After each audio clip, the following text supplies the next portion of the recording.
und herzlich willkommen zum heutigen Video. Heute kein Quicktip, dafür aber eine schnelle Übersicht über das neue heute erschienene Minecraft Update 1.12. Insgesamt wurden zwei neue Mobs hinzugefügt, der Papagei und der Illusionist. Der Papagei imitiert Geräusche anderer Kreaturen in einer etwas höheren Stimmlage und schallt meistens auch in deren Richtung, wenn sie diese nachahmen. Sie tanzen zu Schallplattenmusik. Zähmen könnt ihr diese mit Weizenkörnern. Wie bei Wölfen könnt ihr gezähmte Papageien auf dem Boden und als zusätzliche Eigenschaft auch auf eure Schulter setzen. Kekse sind tödlich für Minecraft-Papageien. Das wurde nach einem Shitstorm gegen Mojang durchgesetzt, weil man befürchtete, dass Kinder echte Papageien mit Schokokeksen füttern, die tatsächlich keine Schokolade vertragen. Der Illusionist greift Spieler, Dorfbewohner und Eisengolems an. Dafür nutzt er Zauber oder einen Bogen. Er kann seine Gegner erblinden lassen, sich selbst unsichtbar machen oder Doppelgänger von sich beschwören, um für Verwirrung zu sorgen. Gefärbter Trockenbeton, englisch Concrete, wie auch der dazugehörige Beton und die geschmolzene Version des gefärbten gebrannten Tons glasierte Keramikblöcke wurden hinzugefügt. Trockenbeton, den ihr aus Kies, Sand und Farbe erstellt, wird dann bei Berührung mit Wasser zu festem Beton. Weiterhin wurde der gebrannte Ton in Keramik umbenannt. Magmablöcke, die es bereits seit der Version 1.10 gibt, brennen nun wie Netherrack auch ewig. Betten sind nun in allen Standardfarben erhältlich. Diese können mit farbiger Wolle hergestellt werden oder man färbt schon ein fertiges Bett um. Wenn man auf dieses springt oder fällt, wird der Spieler nach oben zurückgefedert, ähnlich wie bei Schleimblöcken. Zäune, Mauern, Glasscheiben und Eisengitter verbinden sich nun an der Rück- und Unterseite von Treppen. Items, die während des Craftens im Zaubertisch, dem Amboss oder der Werkbank liegen, werden nach dem Schließen des Ghouls in das Inventar des Spielers zurückgelegt, anstatt sie zu droppen. Außerhalb des Inventars schon komplett belegt. Crafting-Rezepte können nun auch wie schon vorher in der Pocket-Version über ein Rezeptbuch angeschaut werden. Rezepte werden nach und nach freigeschaltet, je nachdem welche Blöcke man in seinem Inventar hat. Beim Klick auf einen Gegenstand im Rezeptbuch werden die benötigten Items automatisch in das Crafting-Feld gelegt, sofern man diese besitzt. Das dürfte vor allem Anfängern zugutekommen.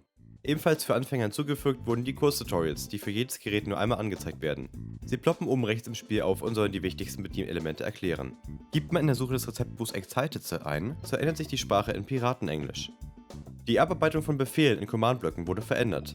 Befehle in Kettenbefehlsblöcken werden sofort im selben Tick ausgeführt, anstatt deren Ausführung im nächsten Tick zu planen.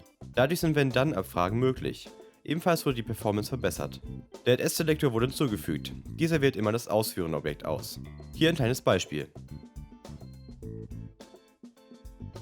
Das Buch des Wissens wurde hinzugefügt, welches die Freischaltung von bestimmten Crafting-Rezepten per Rechtsklick ermöglicht. Dafür wurde ein spezieller NBT-Tag eingeführt, mit dem die freizuschaltenden Rezepte aufgelistet werden können. Dieser Befehl hier gibt einem das Buch des Wissens, das das Rezept der Dschungeltür freigibt.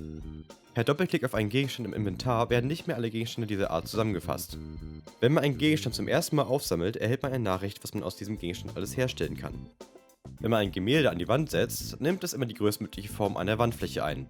Damit wird das lästige Rechts-Links-Stick beim Platzieren eines Gemäldes endlich etwas eingedämmt. Im Kreativinventar können 9 Schnellzugriffsleisten mit C plus 1 bis 9 gespeichert und mit X plus 1 bis 9 geladen werden. Die Zugriffsleisten können in der neuen Kategorie Gespeicherte Schnellzugriffsleisten eingesehen werden. Ist ein Speicherplatz leer, befindet sich ein Papier in einem der Slots, das aber nicht entnommen werden kann und lediglich zur Information dient. In dessen Tooltip steht die jeweilige Tastenkombination. Im Kreativinventar wurde die Kategorie Rohstoffe mit in die Kategorie Verschiedenes integriert. Der Befehl Achievement wurde entfernt, dafür gibt es 4 neue Befehle. Für nähere Informationen zu den nachfolgenden Befehlen könnt ihr euch die Videos von Kevin und mir ansehen. Klickt dazu einfach auf das E, das jeweils eingeblendet wird. Advancements ersetzen die bisherigen Achievements und wurden gleich um einige neue Herausforderungen erweitert, die man sammeln kann. Mapmaker können eigene Advancements hinzufügen und deren Eigenschaft frei anpassen. Functions wurden für Mapmaker eingeführt. Sie erlauben die Ausführung komplexer Abläufe innerhalb eines Ticks und benötigen im Gegensatz zu Befehlsblöcken weniger PC-Leistung. Die Befehle werden außerhalb des Spiels in Textdateien programmiert. Recipe. Damit könnt ihr dem Spieler Rezepte für das vorhin erwähnte Rezeptbuch geben oder entfernen. Beispiel: Reload. Dieser Befehl dient dem schnellen Neuladen aller Fortschritte und Beutetabellen, heißt Advancements, Functions und Loot Tables. Es wurden mehrere neue Spielregeln hinzugefügt. Per Befehl Game Rule to Limited Crafting kann man einstellen, dass Spieler nur Rezepte herstellen können, die sich über die Fortschritte freigeschaltet haben.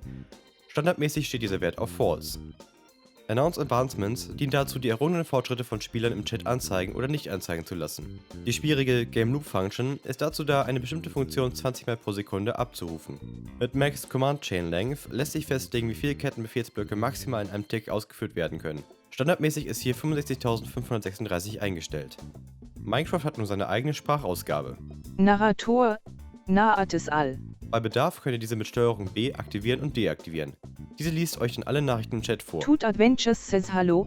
In den Einstellungen könnt ihr zwischen den Stimmen wählen. Ebenfalls sind auch viele neue Geräusche hinzugekommen. Dazu gehören 5 neue Geräusche des Notenblocks. Stellt ihr diesen auf bestimmte Blöcke, hört ihr einen anderen Sound. Knochenblock für die Klinge eines Xylophons, Goldblock für die einer Glocke, Ton für die einer Flöte, Backeis für die einer Röhrenglocke und Wolle für die einer Gitarre. Technische Änderungen: Minecraft läuft nun nativ auf Java 8. Das heißt, um Minecraft zu spielen, benötigt ihr nun eine Java Version 8 Installation.